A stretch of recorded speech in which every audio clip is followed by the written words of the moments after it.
እኮ ቂጣ ነው ይገለባበጣል። እስኪ አስቢው፣ ጆሮና ተምቹ ገንዘብ ኑሯቸው የራሳቸው ስራ ኑሯቸው እየተንቀሳቀሱ ነው የሚባል ማን ያምናል? እናንተማ ወጣቶች ናችሁ። ሰርታችሁም ሆነ በሌላ መንገድ ገንዘብ ልታገኙ ትችላላችሁ። እስቲ አስበው፣ አሁን የማየ ገንዘብ ያ ሁሉ ገንዘብ የት ገባ ይባላል? ብሩ እኮ ያው ብር ነው፣ አንዴ ይመጣል አንዴ ይሄዳል። በጣም ያሳዝናል አሴር። ቆይ ግን ኬዙን ፍርድ ቤት ይዞት አይደል እንዴ? እሱማ ይዞታል፣ ግን ደግሞ ማየ እንደማናሸንፍ ነው እያሰበች ያለችው። እንዴት ታውቅ አይደል? እማዬ ብዙ ጊዜ ነገሮችን የምትፈታው በገንዘብ ነው። አሁን ደግሞ ምንም ገንዘብ የላትም እና የምታሸንፍ አልመሰላትም። እሱም ያለን አይደል እንዴ? የምትፈልጊው ነገር እኮ ማድረግ ትችላለሽ። እናንተ ያላችሁ ገንዘብ በቂ አይመስለኝም። ብቻ ገንዘቡ የራሱ ጉዳይ። እናቴ ብቻ ደህና ትሆንልኝ። እናትሽ ደህና ትሆናለች፣ በጣም እርግጠኛ ነኝ ደህና ትሆናለች። አንተ ስላላየሃት እኮ ነው። ሌላ ሰውን የሆነችው ተቀይራለች። ቆይ ምን አጋጥሟት ነው? ገንዘብ አይደል እንዲያጣችሁ? እማዬ ገንዘብ ወዳድ ሴት እንዳልሆነች ሊሆን ይሆናል። ታረቀኝ። ስራውን አገኛልኝ? ማግኘት አግኝቼልሻለሁ፣ ግን ይህንን ትተሽው እንደማትወጪ በምን እርግጠኛ መሆን እችላለሁ? ለምንድን ነው ደግሞ ትቼው የምወጣው? ያው ፈሳችሁ ሸተተኝ ብለሽ ነው። ቆይ ምን አይነት ቤት ነው ቤቱ? እሱስ ካፌ ነው። እና ካፌ ውስጥ የሚፈሳ ሰው አለ?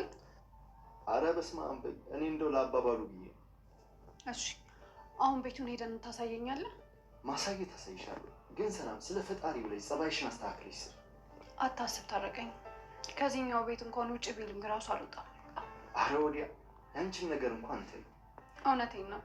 የቤታችን ችግር ከጊዜ ወደ ጊዜ በጣም እየባሰበት ነው። እኔ መስራት ግዴታ አለብኝ። እውነት በባለፈው ተጸጽተሻል? በጣም ነው የጸጸተኝ። በተለይ ደግሞ ሁለተኛውን ቤት ትቼ መውጣቴ። እንዴት? ይኸውልህ ቤት ውስጥ በጣም አሪፍ አሪፍ ሰዎች ይመጡ ነበር። ቲፓቸውም ደግሞ ቀላል የሚባል አልነበረም። እንደዚህ ማሰብ ከቻልሽ ተለውጠሻል። የተሻለ ነገር አለ ከተባለ ለባቡ ብቻ። አሁን ላይ ከአንተ ጋር ተነጋግሮ መግባባት በጣም እያቃተኝ ነው። አሁን ስራ ስላለብኝ መሄድ ይሻለኛል። ቆይ ለምን አትረጋጋም? አንተ መለወጥ ካልቻልኩኝ ቢያንስ እኔ እጅ ስራ መስራት አለብኝ። ለማንኛውም አንተ ሂሳቡን ክፈለው። ስማ፣ ስትሰራ ደግሞ ቀስ እያልክሽ ጥርስህ እንዳይረግፍ። ጭራሽ እዚህ ፋንታ የሚያስጠጣኝ ያላንሶ ብሎ ይለፈልፍብኝ። እትዬ ወይ በጣም ይቅርታ ጥዬው ጠፋሁ አይደል? አረ ምን ይቅርታ ያስፈልገዋል? ቤተክርስቲያን አይደል እንደ ሄድሽ? እሱማ ያው ግን ጥዬው ጠፋሁ ብዬ እኮ ነው። ችግር የለውም። በቃ ለማንኛውም አሁን ቆንጆ ቁርስ ሰራና አብረን እንበላለን። እሺ ቅድም ብላል እመት እትዬ። ነይ እስኪ ተቀመጭ። ምን ነው እትዬ? ሰላም ለእናንተ የሆነ ቻናላችን ቤተሰቦች በያላችሁበት ሰላማችሁ ይብዛ። እንኳን ወደ ቻናላችን በሰላም መጣችሁ። ለዚህ ቻናል አዲስ ሆናችሁ ሰብስክራይብ አድርጉ። ኖላዊ ድራማ በምዕራፍ 2 በክፍል 197 በአዲስ መልኩ መጥተዋል ማለት ነው። እንግዲህ በባለፈው ምዕራፍ በጣም በሚያሳዝን ሁኔታ ፍጻሜው ላይ ወይዘሮ ሜላት ሙሉ ሀብቷን አታ ነበረ። እንዳለ ምንም ነገር የቀራት የለም። በዚህ ምክንያት ባሏም ጥሏት ከሀገር ወጥቷል። ችግሩን ላለመጋፈጥና ከሷ ጋር አብሮ ከጎኗ መሆን ሲገባው ጥሏት ሂዷል ማለት ነው። በዚህ ምክንያት እንግዲህ ከችግሯና ከልጆቿ ጋር አብራ ቀርታለች። ይህም የሀብቷ ጉዳይም በፍርድ ቤት ተይዟል ማለት ነው። ምክንያቱም አቶ በቃሉ ስለሞተ ልጁም ስለሞተ የእነሱንም ሀብት የሚወርሰው የለም። በዚህም ምክንያት እንግዲህ በህግ ስለተያዘ መጨረሻ ላይ ይፈረድላታል ወይስ ደግሞ ሀብቷ እንደዚህ እንደተቀማች ትቀራለች የሚለውን ሁኔታ አብረን የምናይ ይሆናል። እና ሙሉ ቤተሰቧንም ቤቷንም ሁሉ ነገር ነው ያጣችው። ያን የሚያምረው ቤቷንም የተንደላቀቀ ኑሮዋን ሀታ እንግዲህ በአንዴ ወደ ታች ወርዳለች። እናም በትንሽዬ ቤት ቁጭ ብላ ያለውን ነገር ሁሉ መቀበል አቅቷታል። ልጆቿ ግን ከሷ የበለጠ ጠንካራ ሆነ መስራት ያለባቸውን ከዚህ በፊት ያው ስራ ሰርተው አያውቁም። ምናሴም ተማሪ ነበር። ሰላም በስከ መጨረሻ የኮሌጅ ትምህርቷን ጀምራ ነበር እና የተንደላቀቀ ህይወት ነበር የሚኖሩት። አሁን ላይ ግን ልጆቿ ነገሮች መጋፈጥ ስላሉባት በተለያየ ስራዎች ለመስራት እየሞከሩ ይገኛሉ። እሷ ግን ቁጭ ብላ ቤት ውስጥ አትወጣም። በዛ ላይ ደግሞ እየጠጣች ነው። እናም በዚህ ምክንያት ሀና እማዬ ለምንድነው እንደዚህ የምትሆኝ? ለምን ባላለቀ ነገር ተስፋ ትቆርጫለች ስትላተኝ እንዴት ነው ያላለቀው? እንደዚህ ምስቅልቅል ብሎ ያለኝን የነበረኝ ሁሉ ነገር አጥቼ እንደዚህ ሰውን እያየሽ እንዴት ነው ያላለቀ ነገር የምትይኝ ብላ ሀና ላይ በጣም ትጮህባታለች ማለት ነው።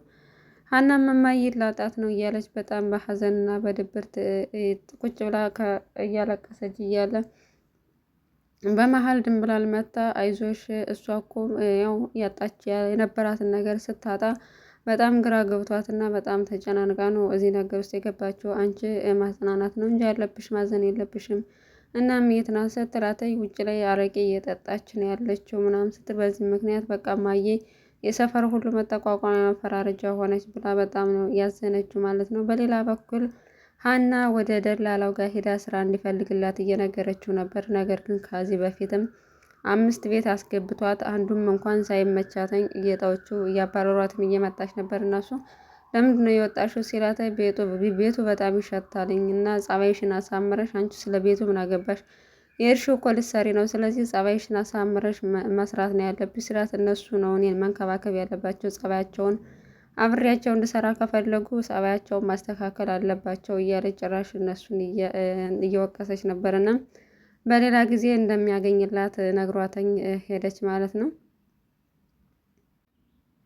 ምናሴም ኢንዱስትሪ እየሰራ እያለ እናቱን እያሰበ በሀሳብ ተውጦ እያለ ማለት ነው የሚጠርግለትን ሰውዬ ልብሱን ሱሪውን ያበላሽበታል። እሱ ደግሞ እንዴት ቀጠሮ አለብኝ ስራህን በስርዓትና በአግባቡ አትሰራም እንዴት ሱሪን ታበላሽብኛለህ ብሎ ሲጮህበት በመሀል ተምቹና ጆሮ መጥተው ለምንድን ነው የምጮህበት ብሎ ሲጠይቁት ያው ሱሪን አበላሽ እኔ ደግሞ ቀጠሮ ነበረብኝ ብለው እነሱም ለምን ታበላሽበታለህ እንዴ ቀጠሮ እያለበት ምናምን ብለው ሙድ ከያዙ በኋላ በስከ መጨረሻም እንግዲህ ውሃ ደፍተውበት አስቀይመው ነው የላኩት ማለት ነው ለምናሴ አግዘው። እናም በዚህ ምክንያት እሱ ቁጭ በል ብለው ጫማውን እጠርግልሃለሁ አንተ ቁጭ በል ብሎ እያገዘው ነው ማለት ነው። እናም ተምቹና ጆሮ ከዛ ከሱሳቸው ከብዙ ነገራቸው ተቀይረው ታሪክ ተገልብጦ እንግዲህ በጣም አምሮባቸው ዝንጥ ብለው ስራ ጀምረው ይሁን ሰርቀው ይሁን ከአሜሪካ ጎቱ ልኩለትን በማይታወቅ ምክንያት ማለት ነው እንግዲህ ምክንያቱም ወደፊት እናውቀዋለን ብለን እናስባለን። ምክንያቱም የነሱ የሀብት ምንጭ ምንም አልታወቀም። ባንዴ ነው ሀብታም ሆንን ብለው እያሳዩ ያሉት የሀብታም ሀብት እያሳዩ ያሉት ማለት ነው። እናም በዚህ ምክንያት እንግዲህ እነሱ ሀብታም ሆነው በጣም አምሮባቸው በዛ ምክንያት የተጎዱትን ወይዘሮ ሜላትን ቤተሰብ ለመደገፍ እያሰቡ ነው። አባባ ኖላዊም በዘበኝነት ከቤት ከመዋል ይሻለኛል ብለው በዘበኝነት ተቀጥረው እየሰሩ ይገኛሉ። እናም እነ ጆሮ እሳቸውን ለመጠየቅ ሲሄዱ ለሽ ብለው በደንብ ከልባቸው ተኝተው አገኟቸው ነው። ሲጣሩ ምንም ሊሰማ አልቻሉም። በመጨረሻ ግን ደንግጠው ተነስተው ተምቹን መቱት ማለት ነው። እናም በጣም ጠግበው ነበር እንኳንም መቱት እያለ ጆሮ ሙድ እየያዘበት ነበረ። ምክንያቱም ገንዘብ እያባከንክ ነው፣ ስራ መስራት አለብን፣ ለመጠጥና ለልብስም ሆነ ለምግብ ገንዘባችን ማባከን የለበትንም እያለ እየመከረው ይገኛል። ተምቹ ብዙ ነገርን እያበላሸበት ስለሆነ ማለት ነው። ሀናም ወደ አባቷ ሂዳ ያው ሲከፋትና ሲደብራት ሁሌም አባቷ ጋር ነው የምትሄድ እና ከስራ ቦታ ሂዳ አባቷን አገኘችው ማለት ነው። እናም ቤተሰቦችን ባላቃቸው ይሻል ነበር፣ ምክንያቱም በዚህ ሁኔታ በማየቴ በጣም ነው እየከፋኝ እየተሰቃየሁ ያለው እና እሳቸውም አንቺ እኮ ሳትኖሪ ምንም ሀብትና ገንዘብ ቢኖራቸውም ግን በአንቺ ምክንያት ደስታ አጥተው ነበረ። ስለዚህ ቢያንስ እንኳን አንቺን በማግኘታቸው በጣም ደስተኛ ናቸው ብለው አዝናኗት ማለት ነው።